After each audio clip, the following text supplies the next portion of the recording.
Halo Zoomers, terima kasih sudah mengklik video ini dan mari kita amati dunia makro dan mikro yang ada di sekitar kita. Oke, di video kali ini kita akan mengamati tentang pembelahan sel secara mitosis. Oke, apa itu arti mitosis, apa itu pengertian, apa itu tujuan pembelahan mitosis? Sebelum kita mengamati di bawah mikroskop, ada baiknya kita berikan penjelasan dari mitosis itu sendiri. Oke, pasti seru. Oke, apa itu arti dari mitosis? Ya, oke. Mitosis adalah peristiwa pembelahan sel yang menghasilkan dua sel anak dengan jumlah kromosom yang sama seperti sel induknya. Oke, apa itu kromosom? Kromosom itu adalah materi genetik yang membawa ciri-ciri sifat yang ada di dalam tubuh makhluk hidup. Kalau manusia itu memiliki 46 kromosom seperti itu ya. Kemudian pembelahan mitosis hanya terjadi pada sel eukariotik. Hal ini dikarenakan sel prokariotik tidak memiliki nukleus atau inti sel, membran sel atau selaput yang membungkus nukleus atau inti sel ya, dan mitokondria. Mitokondria ini ibarat energy resource ya, sumber energi bagi sel itu sendiri. Sedangkan mitosis memerlukan organel-organel tersebut. Kemudian proses pembelahan mitosis terjadi pada sel-sel tubuh ya, sel-sel somatis maksudnya gitu ya. Kemudian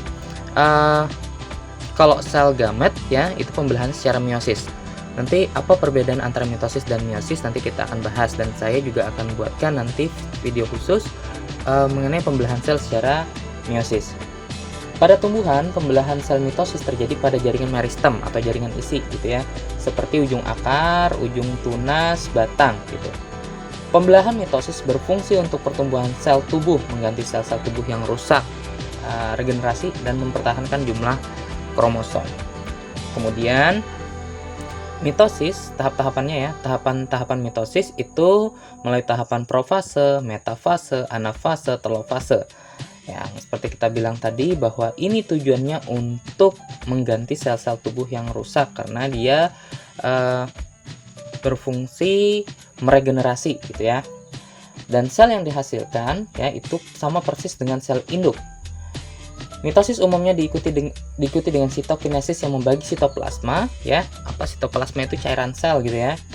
Dalamnya ada organel-organel selnya dan membran sel. Proses ini menghasilkan dua sel anak yang identik dan memiliki distribusi organel dan komponen yang nyaris sama. Mitosis dan sitokinesis merupakan fase mitosis di mana sel awal terbagi menjadi dua sel anakan yang memiliki sifat identik, yang sangat identik, plek sama gitu ya. Oke, itu tadi pengertian dari mitosis. Oke, kita lanjutkan. Apa tujuan dari pembelahan mitosis? Tujuan pembelahan dari mitosis ada 3 ya, untuk pertumbuhan, perbaikan, dan reproduksi. Seperti kita bilang tadi bahwa mitosis ini berfungsi untuk meregenerasi sel gitu. Oke, pertama untuk pertumbuhan. Semua makhluk hidup pasti mengalami pertumbuhan yang disebabkan oleh ada banyaknya sel-sel yang menyatu. Maka dari itu, apabila sel-sel tersebut terus bertambah, maka akan pengaruhi dari makhluk itu sendiri, artinya bertambah secara kuantitas gitu ya. Kemudian yang kedua untuk perbaikan ya, bukan hanya bertujuan untuk tumbuh saja, tapi pembelahan mitosis bertujuan untuk perbaikan tubuh kita yang rusak. Itu jelas akan mengganggu gitu ya, jelas akan terjadi ketidaksinambungan antara jaringan yang satu dengan jaringan yang lainnya. Kemudian di sana mitosis akan berperan untuk memperbaiki jaringan yang rusak. Kemudian apabila ada jaringan yang rusak tadi, maka sel mitosislah yang akan memperbaikinya. Kemudian untuk reproduksi ya, sel makhluk hidup pasti akan berkembang biak atau bisa dibilang bereproduksi. Proses reproduksi ini terjadi pada makhluk hidup pasti membutuhkan sel kelamin yang saling bertemu. Dari pertemuan sel itulah pembelahan sel akan terjadi. Maksudnya di sini bukan sel kelamin atau sel gametnya yang membelah gitu ya. Kalau sel gametnya itu secara meiosis, tapi terjadi setelah fertilisasi ya, maka sel-sel tersebut akan membelah secara mitosis seperti itu.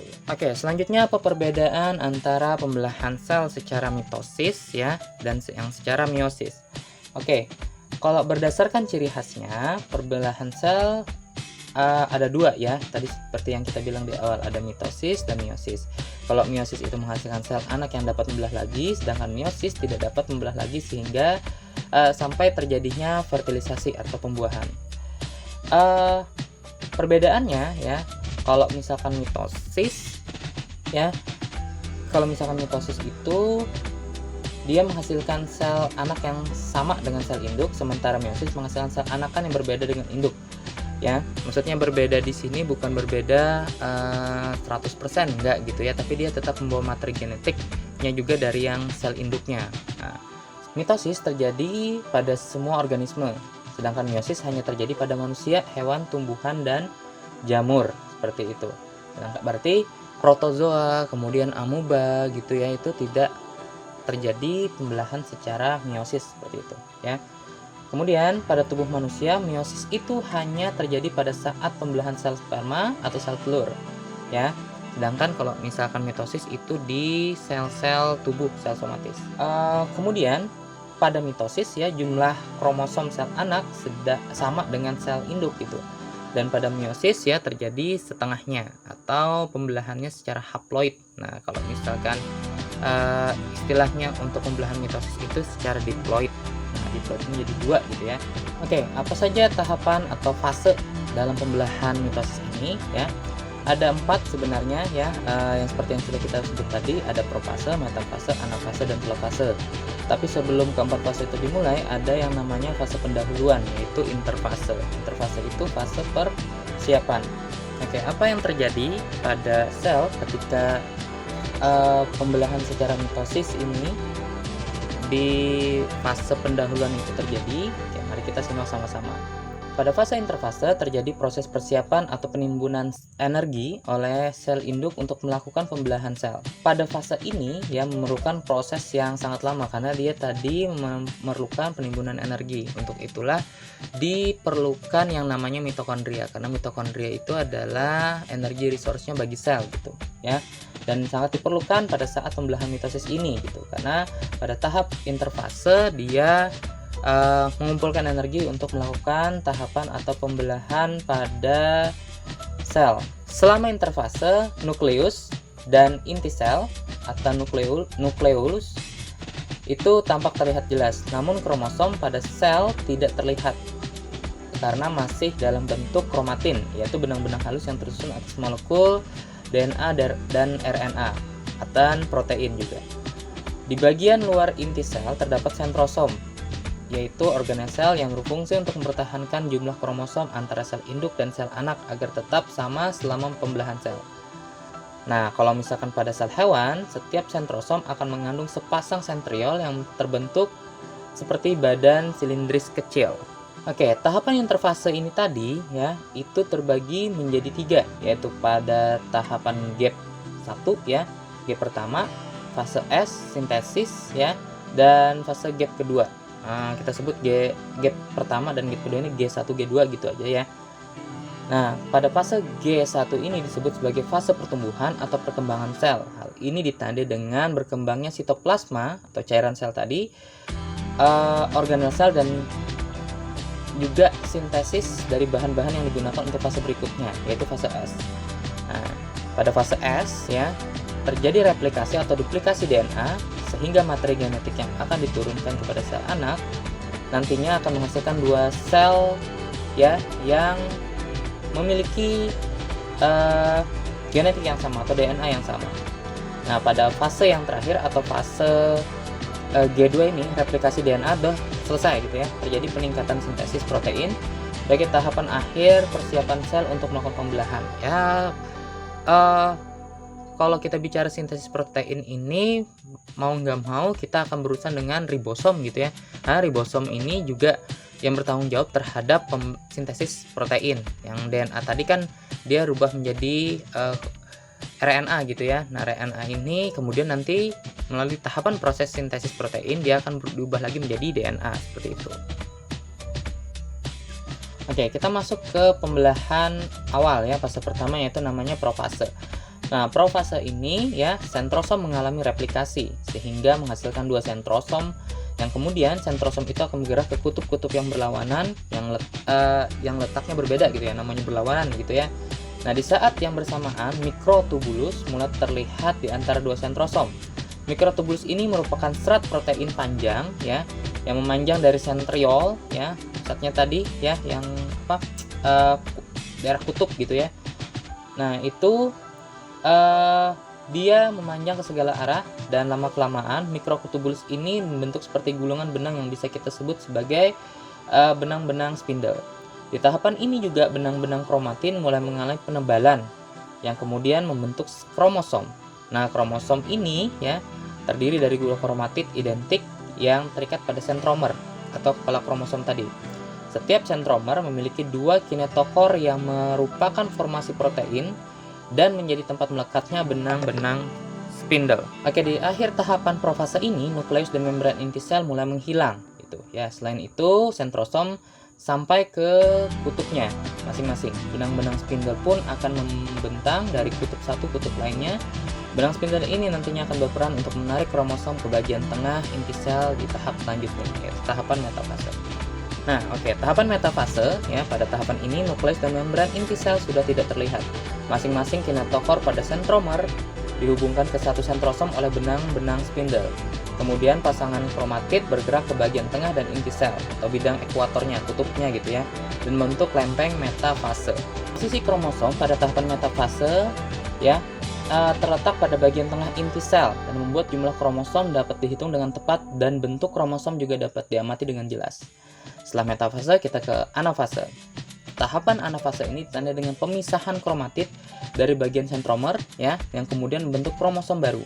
Masing-masing kromosom ditarik oleh benang-benang spindle menuju kutub yang berlawanan dan jumlah kromosom yang menuju ke kutub yang satu akan sama dengan jumlah kromosom yang menuju ke kutub lainnya. Kemudian pada tahapan akhir anafase, kromosom hampir sampai ke kutubnya masing-masing. Selain itu, sitokinesis juga mulai terjadi, ya. Dan pada tahapan ini sitokinesis itu mulai terjadi. Ya. Apa itu sitokinesis? Tadi merupakan fase pembelahan atau pemisahan sitoplasma, organel, dan membran seluler. Dan pembelahan ini mulai dari pinggir sel atau membran sel menuju ke bagian tengah sel, sehingga akan menghasilkan dua sel anakan yang disebut sebagai sel anak. Dan yang terakhir itu ada telofase, ya, tahapan akhir dari pembelahan mitosis ini, ya. Pada tahapan ini kromosom sampai di kutubnya masing-masing. Benang-benang spindle mulai menghilang dan membran inti sel juga mulai terbentuk di antara dua kromosom yang terpisah. Kromosom semakin lama akan menipis dan berubah menjadi benang-benang kromatin kembali. Kemudian sitokinesis telah selesai, ya. Jika kalau misalkan proses pada sitokinesis sudah selesai, sel akan membelah menjadi dua dan menghasilkan dua sel anak dengan kromosom diploid, ya, menghasilkan dua sel anakan gitu ya. Kalau misalkan pada tahapan telofase ini selesai, maka selesailah pembelahan sel secara mitosis seperti itu. Nah, bagaimana pembelahan sel mitosis ini bisa kita amati? Kita persiapkan ya, dan kita akan amati dia di bawah mikroskop. Mikroskopnya kita ambil dulu ya, kita ambil dulu dan kita persiapkan preparat ya atau awetan dari sel mitosis gitu ya. Ini kita ambil yang mitosis. Nah, biasanya sih tadi mitosis itu dia terjadi pada sel somatis ya, baik itu di tumbuhan maupun hewan. Nah, tapi ini yang bisa diamati itu kita ambil dari sel hewan gitu ya, karena sel hewan itu selain sel-selnya lebih besar gitu ya, dan selain itu juga sel hewan itu dia berbentuk seperti oktagon atau pentagon gitu ya. Dia memiliki sisi-sisi di selnya karena dia memiliki dinding sel. Nah, kayak gitu. Jadi dia berbentuk. Nah, kita akan amati awetannya sel mitosis. Nah, ini diambil dari sel ujung akar tumbuhan. Jadi kita akan amati pembelahan sel secara mitosis seperti itu. Pada tahapan 4 tahapan tadi ya. Ada profase, metafase, anafase, dan telofase. Bagaimana pengamatannya? Kita langsung amati di bawah mikroskop.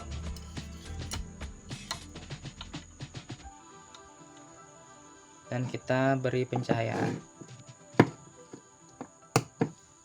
Oke, seperti apa hasilnya? Mari kita amati sama-sama. Oke.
Oke Zoomers, itu tadi hasil pengamatan kita terhadap pembelahan sel secara mitosis. Ini ya penampakannya pada pembelahan sel secara mitosis gitu ya. Sangat luar biasa sekali ya, kita bisa melihat pembelahan selnya seperti itu. Nah, demikian video kita hari ini ya. Nanti kita akan mengamati apa lagi ya. Kita akan tunggu di video-video selanjutnya, dan jangan lupa like ya, komen dan subscribe channel ini agar kita semangat dalam membuat video-video edukasi mengenai dunia makro dan dunia mikro yang ada di sekitar kita. Oke para Zoomers, terima kasih. Kami ucapkan kembali ya. Dan kita sampai ketemu di video kita selanjutnya. Bye bye.